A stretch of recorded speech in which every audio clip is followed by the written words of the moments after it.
Hello everyone, I'm going to do a video here on my irrigation system. A couple people ask how I do it, and there'll be some clips in here as far as how my stuff is doing with using drip irrigation. As you see, I'm in front of my tall greenhouse.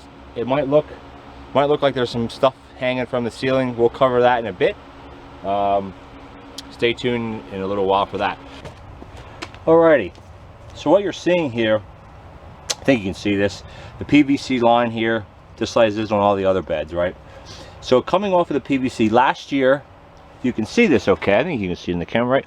Last year I had, when I built this, right, this came off of your PVC to a coupler that goes into 1/2-inch poly, and I had that running the length of every bed. And when I went to do the irrigation this year, I was going to run one pipe and then put barb fittings in each one and run it to each one. And I started doing that, and after about 2 minutes, I said, you know what? This is pathetic. This is taking way too long. It's not working out how I wanted it to. So, if you can see this, okay, I'll bring it for real close in a minute. But basically, so what I did is I took this off. I added some elbow pieces, like these elbows and these tees. I actually found these, kind of called like drip lock or something, from a local company up here about an hour and a half away, you know, 30-40 miles. And basically, instead of having one line with all these barb fittings coming off, I have one line that elbows and tees twice, and then there's an elbow on the end. So I'll turn one line, main line, into 3 main lines. In each main line, you have these fittings, these drippers here. Now you bring it in a little bit closer, so I think you can understand what I'm talking about here. Okay, so we're down here real low now. So you got your 1/2-inch poly, it's all 1/2-inch poly going into a drip lock. They just twist on. I'll show you that in a second, a little bit up close. And then you have a tee, and then you have a bunch of tees. These are for my tomatoes here. And then wherever there's a tomato, this one just happens to be here instead of on this line. But as you can see, if I can zoom in here a bit, as you can see, wherever there's a tomato plant, you put a dripper, and it works that all the way down. And you can see how my tomatoes are doing. 95% are doing real well. And over here, maybe this will be a little bit easier to see. These are some cherry tomatoes I just got in. Comes off the main line. It has a T. The reason there's a T here is because I ran out of elbow fittings, because I wasn't planning on doing this in this greenhouse. But nevertheless, it just tees off, and there's a valve here. You can use these valves. You just turn them like so, and then you can just bleed the line out. You can see there's a little bit of water in there. And it goes on, there's a T. Now for where there's a line here that doesn't reach where there's a plant, then I run a barb fitting, 1/4-inch line, and there's a dripper. But as you see here, there's drippers.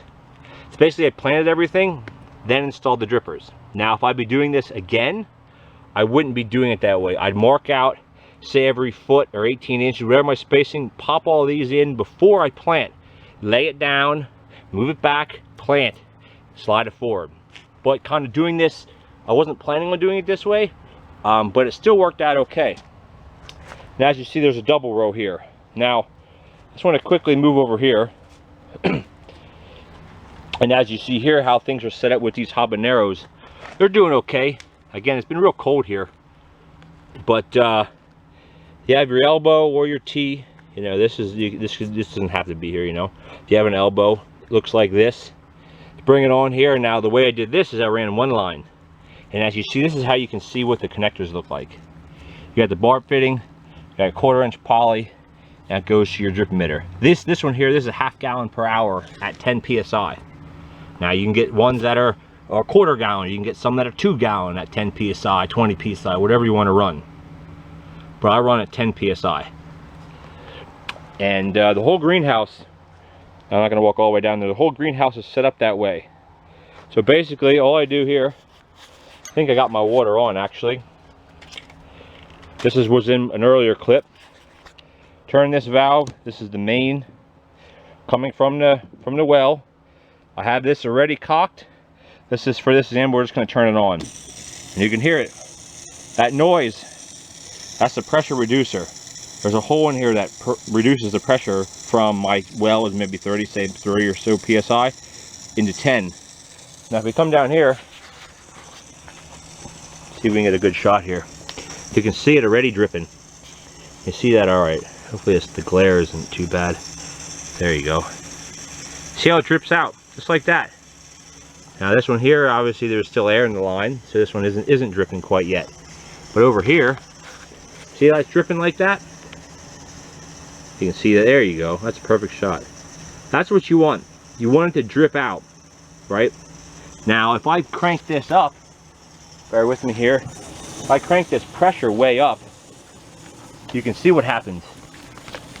See how fast that's coming out? And the whistling is the air coming out of the line. You can't even see it. It's not really dripping. It's just kind of flowing out. Here's one here. See how fast it's coming out? You don't want that, because what happens is it'll puddle. See how it's puddling? You don't want the puddle. You want a nice slow drip. This is too much pressure for this line. So this, even running this at 10 psi is too much. So you can use valves like this, or I have it set up on my main line. I cut this way back, something like that. And we'll set the timer for 10 minutes, whatever. After the timer goes, it'll boom, shut it off, and that's that. So the next clip, I'm going to do some close-ups of some of the components that I use. So stay tuned for that. Okay, so you see I'm at my table here. There's tons of stuff laying here. So I want to quickly go over some tools that I use for this, for the system I just showed you.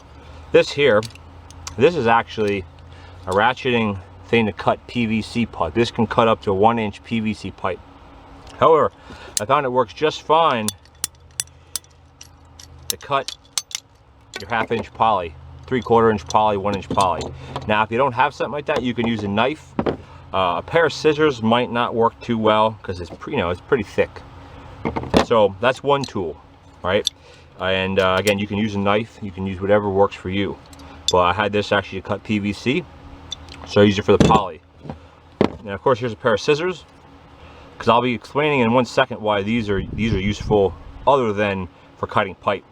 And then this here, this is your this puts your 1/4 inch holes, if you can see that okay, into your poly, right? So you go on your poly. This is for 1/2 inch. Squeeze down. Now, if your pipe, there's a warning for you. If your pipe is warm, like it's sitting outside or in a greenhouse, this will not puncture it. It just smushes it. So that's where you take your scissors and you real gently, you just pop a hole in there, right? And it does the same thing as this. Now, you can get punches that are handheld, that are similar like a scissors, have a little sharp point. You just poke it in. I find this does work if your pipe is cool. Like in the springtime when I used this, it went right through and it makes your perfect size hole. If you do it with your scissors, the hole won't be perfect. So that's a warning for using a tool like this, from what I found using 1/2-inch poly. But other than that, it works real good. Real easy to do. It's just plastic with metal spring and whatever in there. Now, your good old electrical tape. Now this is good for taping, not taping up messed up holes. If you mess up a hole, it's best to cut that piece out and you put in a coupler. I don't have any couplers laying here, or you could put in a valve, to kind of bridge that gap. You can't tape this. If you try to tape it, water's going to come squirting out of there a lot faster than you want. It's impossible to tape holes on hoses to make them watertight, especially when they're under pressure. And that's my opinion, but I've never found a solution to make that work. But anyway, so say you got your hole in there, whatever, right? So here you have your drippers. This is the same drippers I showed you inside. So all you do, you take it, you put it where the hole is, and you snap it in. Right, so after you snap it in, I didn't put this one all the way in, it'll look like something like this, and you know it's in when you hear a click. Again, if your pipe is warm, you won't hear a click, so you have to push it in and then kind of pull back on it a bit, just to see that you don't see the little barb that's sticking on there. Here's a bit of an inside view. I don't know if you can see that, but you can see where the barb sticks in, and that's what holds it in for the pressure. Now, if you want to use a barb fitting, one like this, you would do the same thing. You put your hole, you punch this in, you'll hear a pop, and you give it a little tug. If it's in there, you know you're good. If not, push it in a little bit more. Now, in there I showed you kind of ways to do it just off your main line like this, and also said using barb fitting. So you put your barb fitting in your pipe, right? And then here's a piece of 1/4 inch poly. It's quite flexible. It's not that flexible, but you can bend it pretty good without it kinking. And that's what that looks like. And now you can cut this just with a pair of scissors. You know, if the ends aren't perfect, it's not a big deal. So then you basically have your fitting, your barb into your pipe, into your 1/4 inch, or excuse me, this is 1/8 inch, excuse me. Or no, I'm sorry, it's 1/4 inch. Whatever it is, and you put this in that, and there you go. Or alternatively, you can do it like this, put your barb, put your fitting, your dripper right in here, and then put your pipe on top of it. Because this isn't going to be, if you're doing it this way, this won't be under pressure. This is just used as a delivery device. So this will come off real easy like this. It's not a barbed fit. But if you just want to reach from here, you know, a foot away without, you know, there's not going to be anything tugging on this, this will work. But I'd recommend using your barb, then your 1/4 inch line, then your fitting. Now, there's a couple other components that I mentioned in there before. Now, if you don't have a whole PVC setup, you can use these things here. This accepts a hose, your regular male end of your hose, and then your PVC, or excuse me, your poly threads onto that. And now all these fittings are the same thing as far as how they work. So I'll show you that. Basically, you take it, you put it on, push it in there, and then you turn this. A couple turns, it goes snug, and there you go, locked in place. Now, every so often these will loosen if you're monkeying with the pipe. So double check them before you run your system, unless you haven't been messing with it. Because what happens is this will come loose, just a fraction of a turn. Now this is loose, water will come out of here. So it's basically, that's how they work. And then just take them apart, you just pull them apart.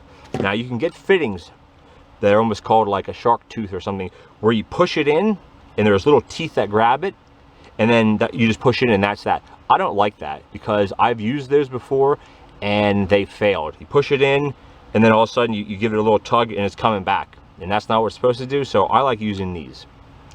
Now, as far as your valves go, this is the valve that you'd use for 1/2 inch poly. Now granted, I have another valve here that you saw. This is used for your drip line, like your drip tape. Same concept, but this will not work with that, because as you see, the ends are different. This has a little bit of a edge on it, so when you tighten this, this smushes this. This doesn't have that. The edge, like, it's more of, it's just a little edge, if you can even see that, and then it just tapers in. So it's using for drip tape, which is real thin, and you can't really see it through this. But if you put a piece of poly on this, it'll go in, but you won't be able to tighten it. It'll just push it out, because it's not made for something that thick.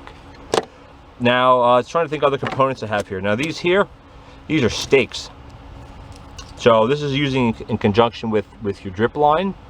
So you have your drip line, you have your emitter on the end, and you want to place it somewhere. But when you lay it down, it doesn't stay there. Or you want to place it on, say, something a raised bed, and you want to run this on the ground.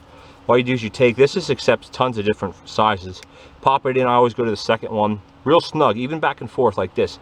Plant it in the ground, then that's where your dripper is, dripping right there. So that's basically how this system works. Now we're going to jump over to the other greenhouse, which I use a slightly different method, and then we'll wrap the video up. All right, so here we are in the long greenhouse, and as you can see, it's full of stuff. I'll cover that in another video. But all I wanted to do here is talk about my drip line here. Now, as you see here, there's your pressure reducer. This is where your hose is going to attach to. And then this here is the fitting that I showed you before that transfers into your poly, goes in your T's, and then runs your lines. And then here I got some valves. Now, what's different with this system, I don't know if we can get in there and look. I'm in here with some kale. As you see a barb there, and you see this real thin 1/4 inch line. Now, what this is a 12-inch, 1-foot spacing drip line. There's no emitters. It has a little dripper, or excuse me, there's no drippers attached. It has a slit for, I believe it's a 1/2 gallon or 1/4 gallon per hour every foot. And as you can see, the way my kale is here, it's a little big now, of course, but there's a kale every foot. There's 3 rows of kale here. I got your black magic, and you got your curly leaf there. So every foot there's a dripper. So the way I did this is I laid my drip line out. These seedlings were really small when I planted them, you know, maybe 6 inches tall or so. So wherever there was a slit, you know, you turn your water on, you let it run for a bit, you see where the dark spots are, then you can move your line away, plant these every foot. You can get some that are 6-inch spacing, 3-inch spacing, 8-inch, 16-inch, 8, like there's an endless amount of how you want to do your spacing. Now, that worked well for these beds. And as you can see, this kale here that I got going, hope you can hear I got the fans on, how big it is. Look at some of these leaves. You know, for this variety, this is some nice kale, you know. He's here, and a curly leaf. It's not as dark as I would like it, but you can see that with the sun. Real nice, healthy plants. And this is the same all the way down through. Now I want to jump to something here for a second, because I put a picture up online, and someone commented and asked how the heck my lettuce gets so big. Ignore the weeds that are here, they're everywhere. Now here, this is what I was talking about. This isn't a row of loose leaf lettuce. These are heads. This is one loose leaf head, and from edge to edge, I'd say it's 16 inches, you know, across. And if you look underneath, you can barely see it under there. Well, you see that right there, and right up there, you got your drippers 1 foot apart. And you know, I don't fertilize these or anything. These are single plants per plug. And you can see how thick it gets. I cut one out of here last week, and you can barely tell that I actually cut one. So whether you're using drip tape, which is your flat stuff that expands, which I use outside in the garden, whether you're using drip lines that I just showed you, the 1/4-inch lines, they have spacers every 12 inches with little slits with emitters, and also if you're using drippers like I showed you in the beginning part, the orange ones. Now you can get all different kinds. You can get pressure compensating, you can get non-pressure compensating, you can get, you know, not even gallon per hours. You can get some that are just drippers that just squirt out water. And the varieties are endless what you want, but it's basically what you actually want to do. If you're doing raised beds like I do in the greenhouse here, going with drip emitters are great, or drip lines and drip emitters are great. Now they're costly. They're not the cheapest thing in the world. Some of those emitters cost me, you know, 60, 50, 60 cents a piece. When we start multiplying that by 100, that's $50. Or this drip line here, for I think it's 100 foot, it was $20, something like that, you know. So it's quite expensive. It's a good investment, because you'll be able to use it year after year after year if you're growing the same methods. Now another reason why I like using this is it's so much easier. You don't hand water anything. You come in, you turn a couple valves on. If you have in the tall greenhouse, I have the timer. So you set the timer. I usually set it for half an hour, and I walk away when the half hour is up. Boom, it's done. I double check it at night to make sure it shut off. If it didn't, well then I'll just manually do it. But I haven't had issues yet with it. And using if you don't have a timer, then you just time it for a half hour, an hour, or whatever you find works. Now, the number one reason, 2 reasons why I want to do that, because using drip lines is, as I said, it saves on your hand watering. You don't have to hand water anything. And secondly, it doesn't get your leaves or your greens or your leaves or whatever wet. They stay dry. So when I pick lettuce bags, I pick a bunch of different greens, mix them together, put them in bags, go in the refrigerator. I don't wash them or nothing. They last for well over a week if you're eating through them in your refrigerator. Normal lettuce, you wash it. As soon as you wash it, or if you pick it wet, or you know, you wash it after you pick it, it lasts for a few days before it starts getting slimy. If you pick it dry, it'll last you for up to 2 weeks in the refrigerator. Now I've had people come to me week after week at the market saying, hey, I'm still eating out of your bag. So that's good for me, because people keep coming back to buy it. So anyway, I know this was long. Hopefully you kind of understand how I do my drip system. If there's any questions, leave them in the comments below, or send me a message, and I'll be sure to answer anything you want as far as how I use my system. Thanks for watching.